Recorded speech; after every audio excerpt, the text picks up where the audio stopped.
Fascist সরকার হটানো আন্দোলনের শরিকদের মধ্যে মতভিন্নতা থাকলেও কোনো বিভেদ নেই, শুভেচ্ছা বিনিময়ে বললেন প্রধানমন্ত্রী।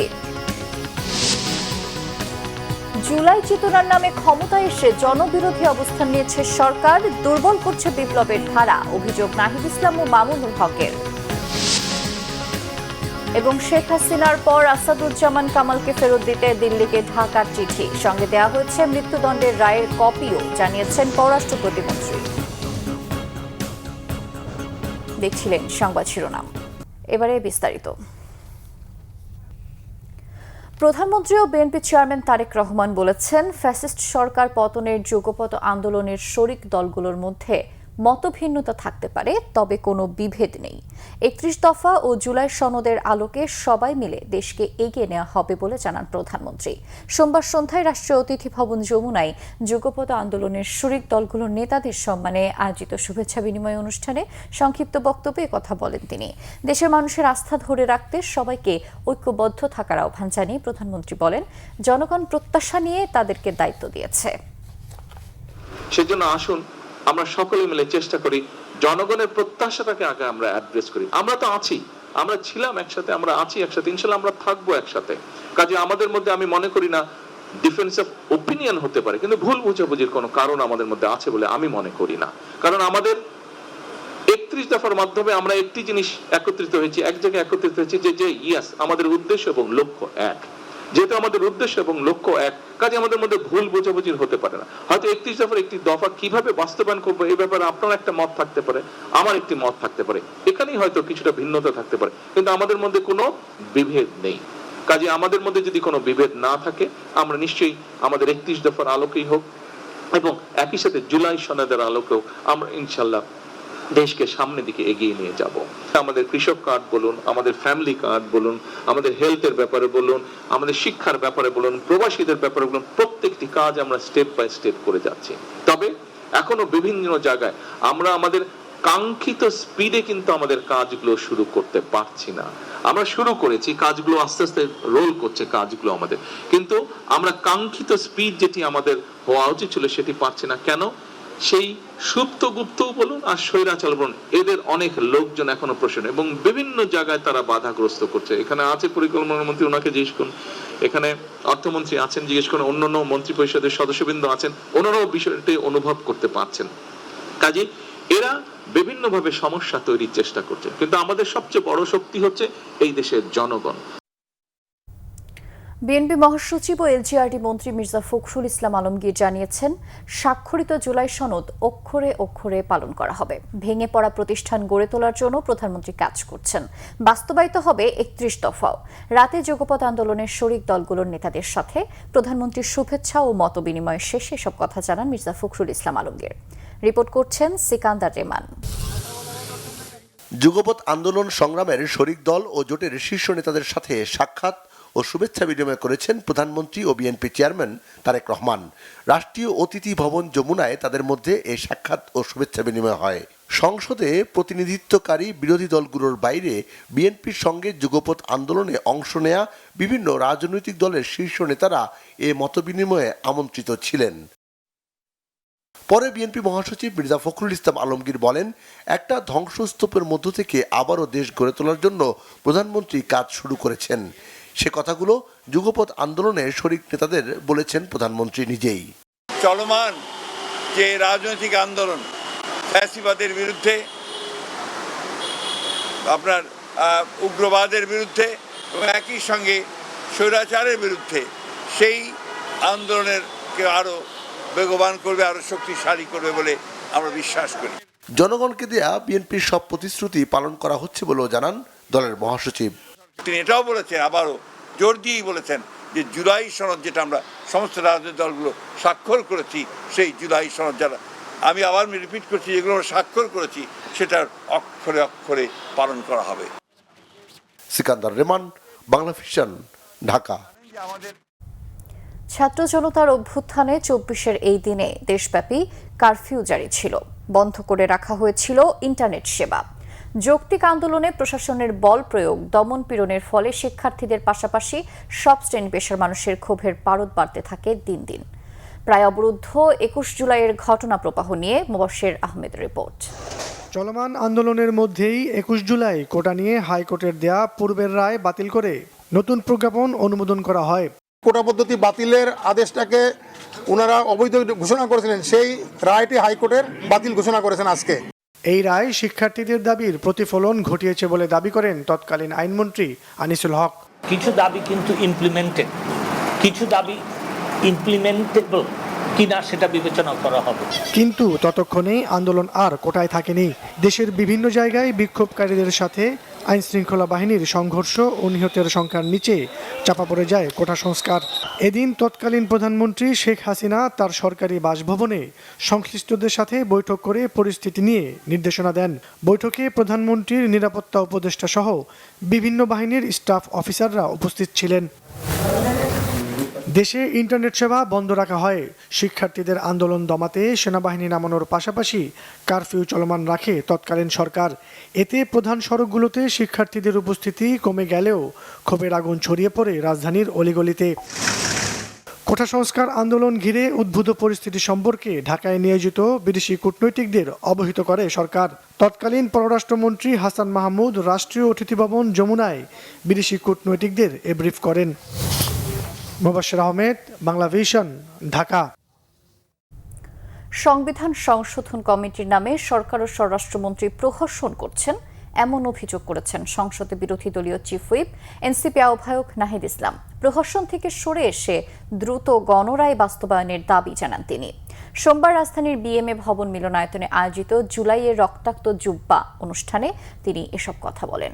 ন্যাশনাল ওলামা অ্যালায়েন্স NUA জুলাইয়ে মাদ্রাসা শিক্ষার্থীদের অবদান নিয়ে এই সেমিনারের আয়োজন করে। অনুষ্ঠানে খেলাফত মজলিসের আমির মামুনুল হক অভিযোগ করেন, সরকার জুলাই বিপ্লবের ঐতিহ্য ও ধারাকে দুর্বল করার চেষ্টা করছে, যা তাদের জন্য আত্মঘাতী। এনসিপি আহ্বায়ক নাহিদ ইসলাম বলেন, জুলাই চেতনা ব্যবহার করে সরকার ক্ষমতায় এসে জনগণের বিপক্ষে অবস্থান নিয়েছে। তিনি দাবি করেন, আওয়ামী লীগের মতো বিএনপিও মুক্তিযুদ্ধের চেতনা বিক্রি করে রাজনীতি করছে। বিপ্লবের ফলে মানুষের যে সার্বভৌম আকাঙ্ক্ষা তৈরি হয়েছে এবং যে আদেশ দেওয়া হয়েছিল, সেই আদেশের ভিত্তিতে নির্বাচন এবং গণভোট দুইটি হয়েছে। কারণ বিদ্যমান সংবিধানে কোথাও 2026 সালে নির্বাচনের কথা ছিল না, ছিল 2029 সালে নির্বাচনের কথা। সকল শরীরদের নিয়ে আমরা ঐক্যবদ্ধভাবে রাজপথের আন্দোলন গড়ে তুলতে বাধ্য হব। আমরা অলরেডি সেই রাজপথের আন্দোলনের মধ্যে আছি, কিন্তু আমরা চাই সংসদে আলোচনার মাধ্যমে এখনো সময় আছে, সরকার যাতে দ্রুত সময়ের মধ্যে এটা সমাধান করে। জুলাই গণঅভ্যুত্থানের সময় সংঘটিত মানবতা বিরোধী অপরাধের মামলায় মৃত্যুদণ্ডপ্রাপ্ত সাবেক স্বরাষ্ট্রমন্ত্রী আসাদুজ্জামান খান কামালকে প্রত্যর্পণের জন্য ভারত সরকারের কাছে আনুষ্ঠানিকভাবে অনুরোধ জানিয়েছে বাংলাদেশ। আন্তর্জাতিক অপরাধ ট্রাইব্যুনালের প্রসিকিউশন সূত্র জানিয়েছে, সম্প্রতি পররাষ্ট্র মন্ত্রণালয়ের মাধ্যমে ভারত সরকারের কাছে আসাদুজ্জামান খান কামালকে ফেরত চেয়ে চিঠি পাঠানো হয়েছে।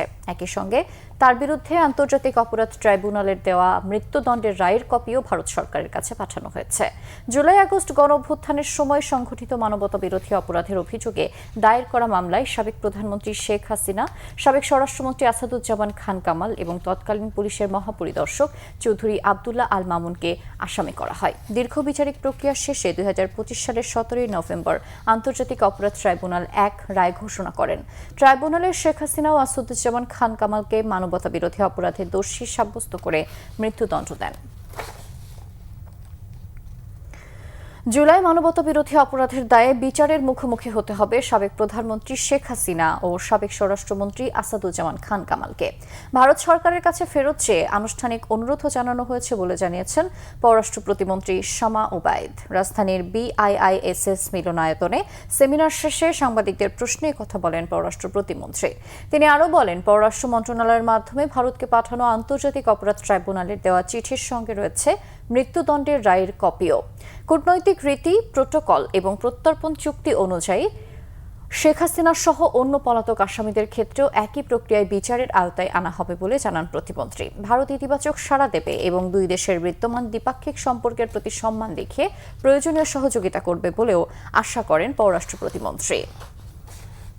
আসাদুজ্জামান খান বাংলাদেশের আইনে ওনার বিচার হয়েছে এবং উনি যেহেতু পলাতক আসামি, ওনাকে ফিরিয়ে আনার জন্য আমরা যে চিঠিটা দেওয়ার প্রয়োজন সেটাই আমরা দিয়েছি এবং এটা আমরা বারবার বলেছি আগেও যে কূটনৈতিক যে কূটনীতিতে যেই নর্মস আছে, যেই প্রোটোকল আছে, সেই প্রোটোকল অনুযায়ী আমরা এক্সট্রাডিশন ট্রিটির অনুযায়ী ওনার আসাদুজ্জামান কামালকে দেশে ফিরিয়ে এনে ওনার বিচারও সম্পন্ন করা হবে, ঠিক যেভাবে শেখ হাসিনা সহ অন্যান্য আসামিদের বিচার হবে।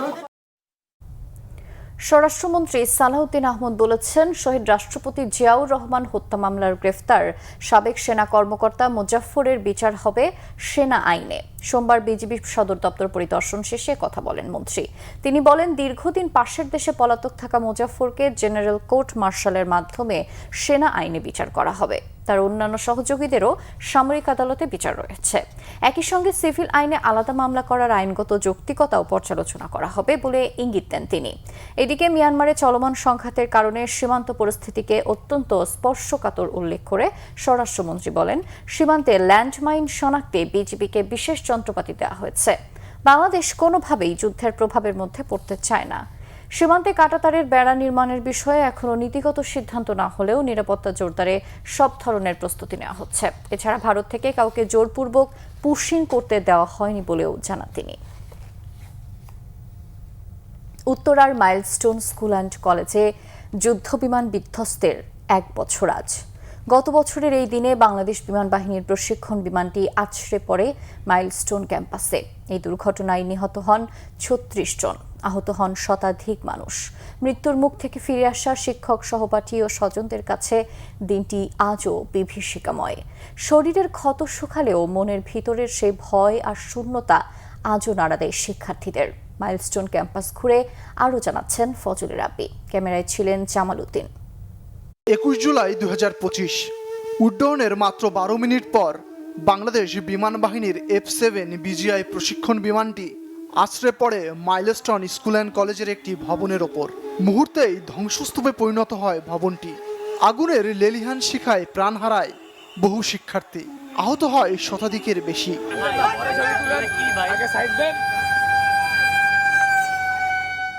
মর্মান্তিক এই দুর্ঘটনার বছর পেরিয়েছে, কিন্তু রয়ে গেছে দুঃসহ সেই স্মৃতি।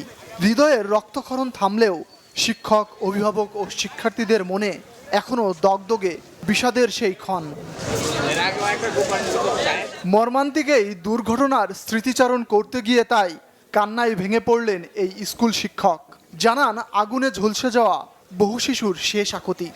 ওদের আর্তনাদ, ওদের ওই বিভীষিকাময় চিৎকার, মানে আমি যেহেতু একা, আমি রাতে বাসায় থাকি, আমি শেষ কবে ঘুমিয়েছি ভাইয়া আমার মনে পড়ে না। এই যে যখন তানভীর চলে যাচ্ছে, তানভীর আমাকে ডাকছে, আমাকে এভাবে হাত দিয়ে শক্ত করে জড়ায় ধরে আছে আমার হাত, ও আমাকে ডাকছে মিস। তো যখন আমি জিজ্ঞেস করেছি বাবা কি, ও আমাকে বলেছে যে মা। ও শুধুমাত্র 2টা বার মা শব্দটাই উচ্চারণ করতে পারছে, এর বাহিরে আর কোনো শব্দ সে উচ্চারণ করতে পারে নাই। সে আমাকে তার মার জন্য কোনো মেসেজ দিয়ে যেতে পারে নাই। তার মা যখন আমাকে ফোন দিয়েছে, আমাকে জিজ্ঞেস করেছে যে মিস, আমার ছেলেটা কি আমার জন্য আপনাকে কিছু বলে গেছে, আমি তাকে বলতে পারি না। একটা সময় পাইলট হওয়ার স্বপ্ন দেখা শিশুগুলো আজ যেন ভীষণ বদলে গেছে। ক্ষতিগ্রস্ত শিক্ষার্থীদের স্মৃতি ও মানসিক ট্রমা আজও কাটিয়ে উঠতে পারেনি বহু শিক্ষার্থী। এখনও অনেক বিমান গেলে আমাদের কাছে অনেক ভয় লাগে, কারণ তখন ওই দিন যা ঘটেছিল এখনও অনেকে ভয় তাদের ভিতরে কাজ করে। ক্লাসে বিমানের সাউন্ড এখনও আসে, যুদ্ধ বিমান, ট্রেনিং বিমান, এগুলো এখনও যায়। সো এখনও ভয় লাগে আমাদের। ভয় তো অবশ্যই লাগে, মনে হয় যে আবার ওই দিনের ঘটনাটা যদি আবার হয়ে যায়। এই কারণে ওইরকম ঘটনা নেক্সট টাইম না হোক আমরা চাই। কত বোন মারা গেছে, কত ভাই মারা গেছে। এদিকে বিমান দুর্ঘটনার 1 বছর পেরিয়ে গেলেও গণমাধ্যমে তদন্ত প্রতিবেদন প্রকাশ ও ভুক্তভোগীদের অনুলিপি না দেওয়ার ঘটনা দুঃখজনক বলে মনে করেন আইনজীবীরা। এই ঘটনার আসলে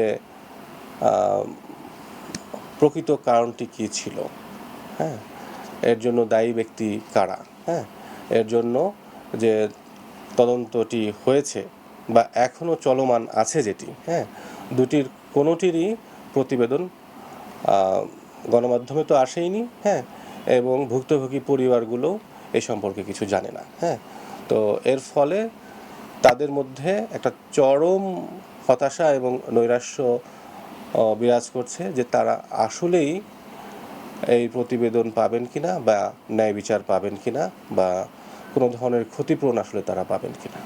ভবন নির্মাণের ক্ষেত্রে জাতীয় বিল্ডিং কোড না মানায় দায়ী ব্যক্তিদের বিরুদ্ধে ব্যবস্থা গ্রহণের আহ্বান এই আইনজীবীর। এটা অত্যন্ত দুঃখজনক। ফজলে রাব্বি, বাংলা ভিশন, ঢাকা।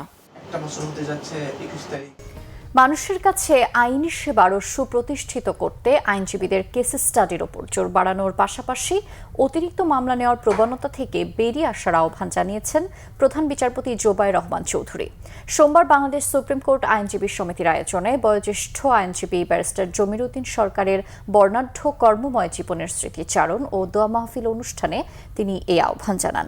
আরও বলেন, জমির উদ্দিন সরকারের কর্মজীবন ও পেশার প্রতি তার দায়িত্ববোধ আইনজীবীদের অনুসরণীয় হয়ে থাকবে। এছাড়া জমির উদ্দিন সরকারের জীবদ্দশায় তার সাথে থাকা বিভিন্ন স্মৃতির কথাও তুলে ধরেন প্রধান বিচারপতি। আমার কাছে দুটা বৈশিষ্ট্য বড় অভাব দেখছি সবার মধ্যে। একটা হচ্ছে ডেডিকেশন টু দ্য প্রফেশন, এই প্রফেশনের প্রতি ওনার ডেডিকেশন। সেকেন্ডলি, যেটা আমি বলবো অলমোস্ট সবারই নেই, মাফ করবেন আমাকে এই কথাটা বলার জন্য, কমিটমেন্ট টু দ্য কেস। আপনি যে মামলাটা হাতে নিয়েছেন এইটার প্রতি আপনার একটা কমিটমেন্ট থাকতে হবে। মনে রাখবেন, বিচার প্রার্থী উপরে আল্লাহ, নিচে আপনার উপরে ভরসা করছে। আমরা মনে করি কোনোভাবে ম্যাক্সিমাম ক্ষেত্রে দেখি প্রিপারেশন নিয়ে আসেনি, মানি আপনাদের এখন অনেক মামলা, ব্যস্ততা, কিন্তু আপনি ঠিক সেইটুকু মামলা নেবেন যেটা আপনি আপনার বিচার প্রার্থীর প্রতি ইনসাফ করতে পারবেন। পানি বিক্রি করে বাবাকে হজে পাঠানোর স্বপ্ন দেখা শিশু সুজনের পাশে দাঁড়িয়েছেন ক্রীড়া প্রতিমন্ত্রী আমিনুল হক। সামাজিক যোগাযোগ মাধ্যমে ও অন্যান্য মাধ্যমে আলোচিত ফুটপাতে পানি বিক্রি করা সুজনের প্রতি দৃষ্টি আকর্ষণ হয় প্রতিমন্ত্রীর। পরে তার খোঁজ খবর নিয়ে সুজনকে সহযোগিতার উদ্যোগ নেন তিনি। সোমবার সাবেক রাষ্ট্রপতি জিয়াউর রহমানের মাজারের সামনে সুজনের হাতে আর্থিক সহায়তা প্রদান করেন আমিনুল হক। সুজনের পড়ালেখার দায়িত্বও নেন তিনি। সংবাদ শেষ করব শিরোনামগুলো আরো একবার জানিয়ে। ফ্যাসিস্ট সরকার হটানো আন্দোলনের শরিকদের মধ্যে মতভিন্নতা থাকলেও কোনো বিভেদ নেই, শুভেচ্ছা বিনিময়ে বললেন প্রধানমন্ত্রী। জুলাই চেতনার নামে ক্ষমতায় এসে জনবিরোধী অবস্থান নিয়েছে সরকার, দুর্বল করেছে বিপ্লবের ধারা, অভিযোগ নাহিদ ইসলাম ও মামুনুল হকের। এবং শেখ হাসিনার পর আসাদুজ্জামান কামালকে ফেরত দিতে দিল্লিকে ঢাকার চিঠি, সঙ্গে দেওয়া হয়েছে মৃত্যুদণ্ডের রায়ের কপিও, জানিয়েছেন পররাষ্ট্র প্রতিমন্ত্রী। এই ছিল এখনকার মতো, পরের সংবাদ সকাল 10টায়। এর আগে 9টায় রয়েছে নিউজ টপ 10, দেখার আমন্ত্রণ রইল। এছাড়া বাংলা ভিশন সংবাদ ও সংবাদ সংশ্লিষ্ট অনুষ্ঠান দেখতে ভিজিট করুন www.bpnews24.com ও facebook.com/banglavisionnews এবং সাবস্ক্রাইব করুন youtube.com/banglavisionnews। ধন্যবাদ।